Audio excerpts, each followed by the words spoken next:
O Senhor esteja convosco. Ele está no meio de nós. Proclamação do Evangelho de Jesus Cristo segundo Marcos. Glória a vós, Senhor. Naquele tempo disse Jesus à multidão: o reino de Deus é como quando alguém espalha a semente na terra. Ele vai dormir e acorda, noite e dia, e a semente vai germinando e crescendo. Mas ele não sabe como isso acontece. A terra, por si mesma, produz o fruto. Primeiro aparecem as folhas, depois vem a espiga, e por fim os grãos que enchem a espiga.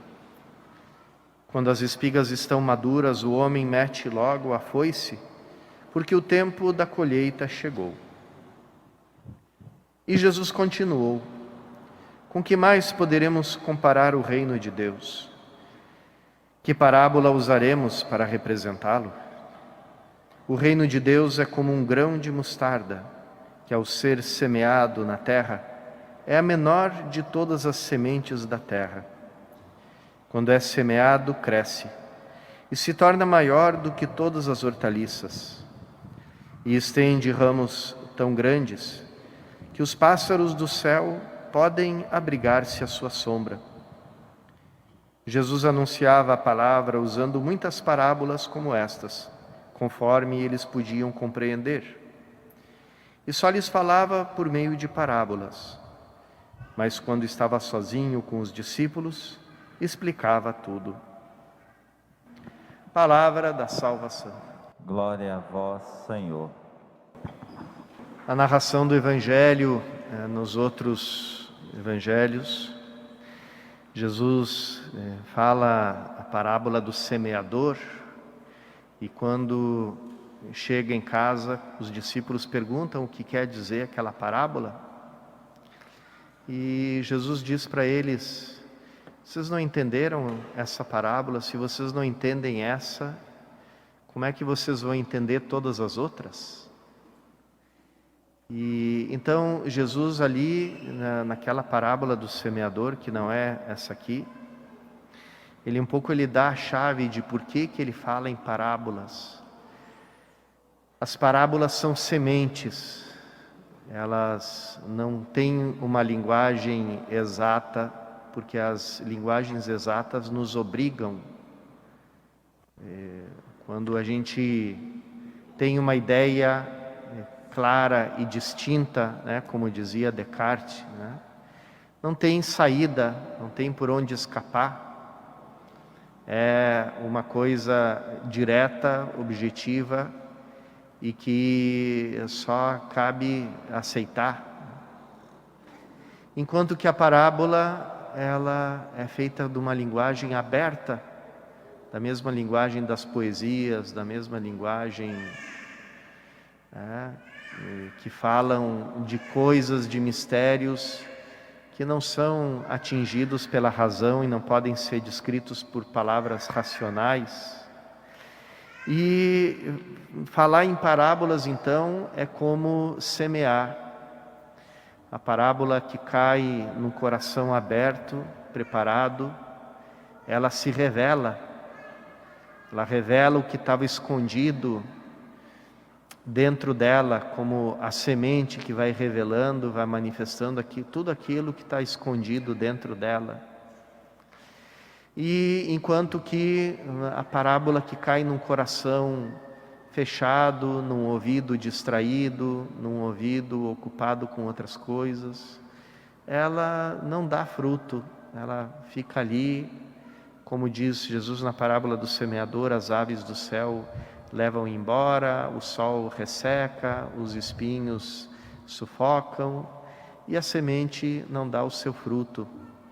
Aqui, nessa passagem que a gente escutou, se fala do mistério da força de uma terra bem preparada.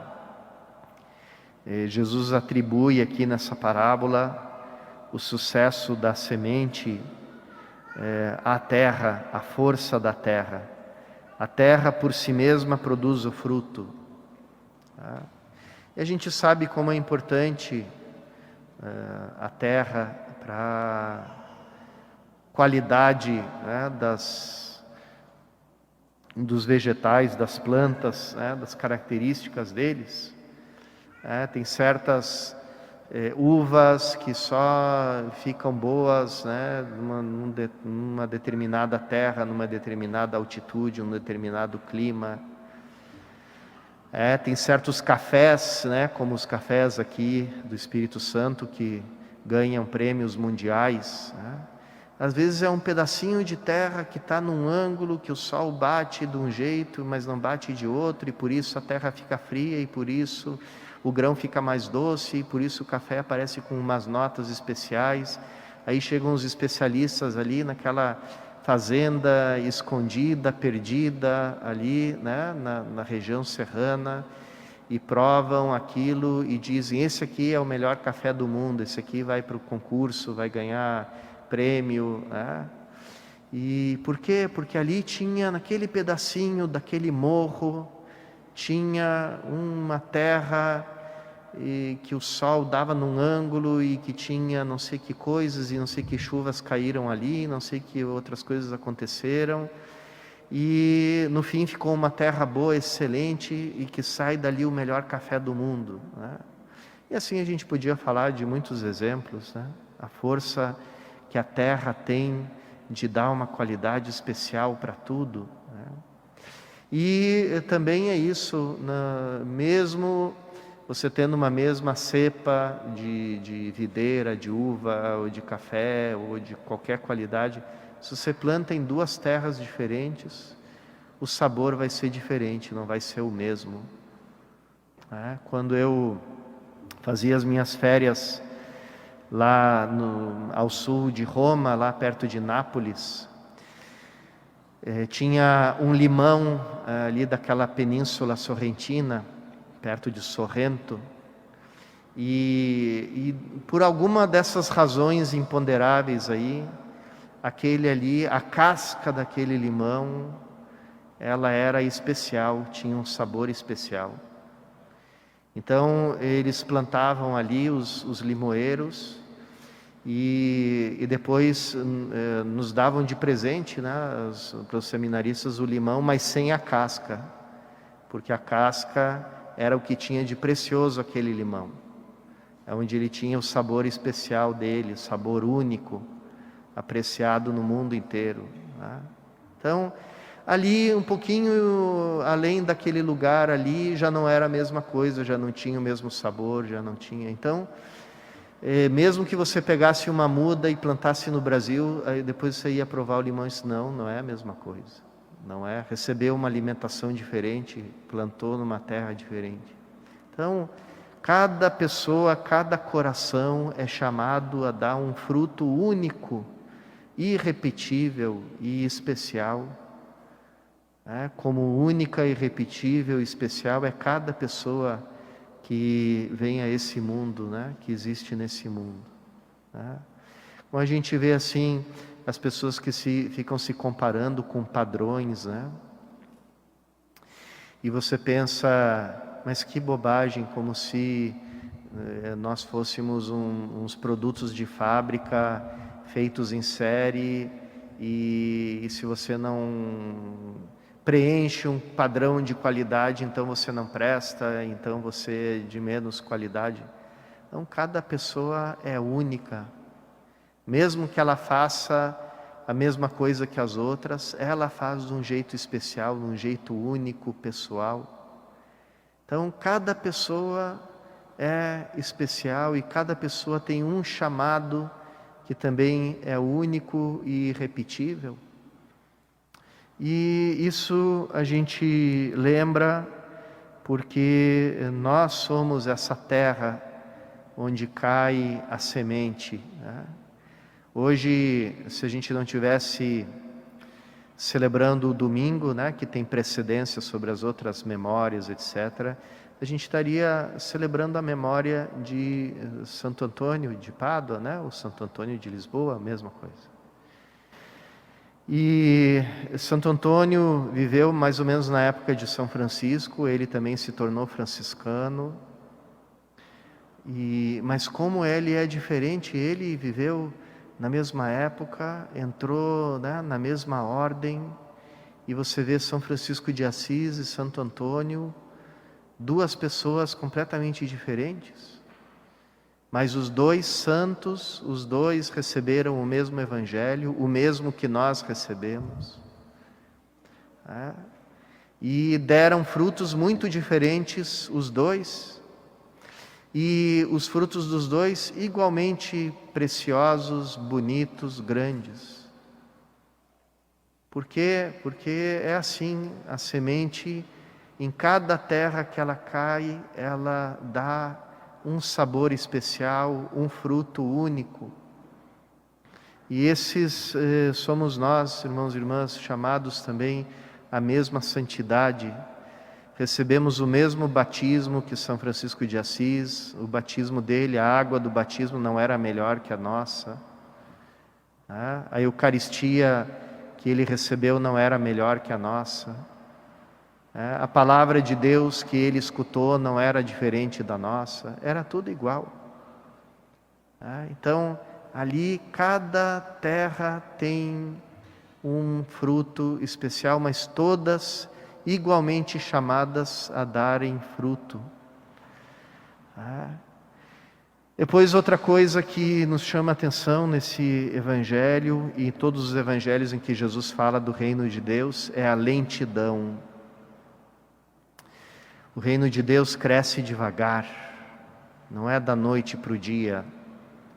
Ninguém consegue acompanhar a olho nu o crescimento de uma planta, porque ela cresce tão devagar que a gente não consegue acompanhar. Então, como dizia um padre no deserto, né, daqueles eremitas que iam para o deserto viverem unicamente na oração, um discípulo chegou para um deles e perguntou: o que é o pecado? E esse padre do deserto respondeu: o pecado é a pressa. Como é interessante, como é profunda essa resposta. O pecado é a pressa, é quando a gente tem pressa. Por quê? Porque quando a gente tem pressa, a gente quer fazer as coisas pelas próprias mãos, a gente não quer esperar. E quando a gente tem pressa, a gente resolve usar da violência, atropelar, impor as coisas, impor um ritmo que não é aquele ritmo normal. E mesmo que a gente queira o bem, quando a gente quer ele com muita pressa, sai tudo errado. A gente lembra das grandes ideologias do século XX que criaram aqueles grandes sistemas totalitários, né? Todos eles queriam o bem, né? Se for pensar, né, os idealistas que pensaram naqueles sistemas, o que eles queriam? Um mundo que não tivesse nenhum mal. Esse mundo sem mal, ele é real e ele é uma promessa. É a promessa do reino de Deus na sua plenitude. É quando o mal é derrotado definitivamente. Mas a gente não pode apressar, porque se a gente apressa, a gente começa a fazer justiça pelas próprias mãos, ou seja, injustiça. E todos aqueles que quiseram criar um paraíso no mundo, empregando a violência, empregando a imposição, o tolimento da liberdade, acabaram criando pequenos infernos na terra. Então, às vezes, ou quase sempre, ou sempre, o mal está na pressa, em querer logo uma determinada coisa e para conseguir essa coisa usar da violência. A violência mata a liberdade e a falta da liberdade mata o amor. Então, a gente é convidado por essas parábolas a ter uma atitude de acolhida da semente e ao mesmo tempo de espera. A semente, ela tem a sua própria dinâmica, o seu próprio tempo. A gente precisa saber esperar o fruto em nós, confiar que o Espírito Santo está trabalhando, crescendo em nós. E a gente também tem que esperar esse fruto dos nossos irmãos. Quanta gente que quer empurrar o seu irmão para um fruto bom e acaba estragando tudo, né? Quanta gente que quer impor a fé, né, ou a vida de fé para os outros, acaba criando um ódio. Talvez esse tenha sido o pecado do nosso ocidente cristão. A gente quis com tanta força e com tanto empreendedorismo que o mundo todo se tornasse cristão, que a gente criou esse fenômeno raro, né? Nunca uma religião foi tão odiada como o catolicismo, né, no nosso ocidente. Você não vê no mundo budista o povo correndo para incendiar os templos dos budistas, né? Você não vê isso em religião nenhuma. Mas você vê esse ódio. O que é esse ódio? É aquilo, ação e reação. Foi feita a violência na tentativa de converter os povos, e aí depois a violência vem contra, né? Vem a reação igualmente violenta. Vamos queimar as igrejas, vamos queimar, né? A Revolução Francesa que diziam o mundo vai ter paz quando o último rei for enforcado nas tripas do último padre, né? Então, não adianta a gente querer apressar as coisas, né? O pecado está na pressa, porque essa pressa é cheia de orgulho, cheia de cegueira, cheia de soberba, né? Aprender a esperar, aprender a ir acompanhando com amor o crescimento do reino em nós e nos nossos irmãos, na nossa comunidade, na nossa paróquia, na nossa igreja, e saber que essa semente, ela tem em si mesma esse poder, né, de se tornar uma grande árvore na qual os pássaros do céu fazem as suas casas. Peçamos a graça dessa confiança, dessa paciência, dessa perseverança nesta Santa Eucaristia que nós vamos receber.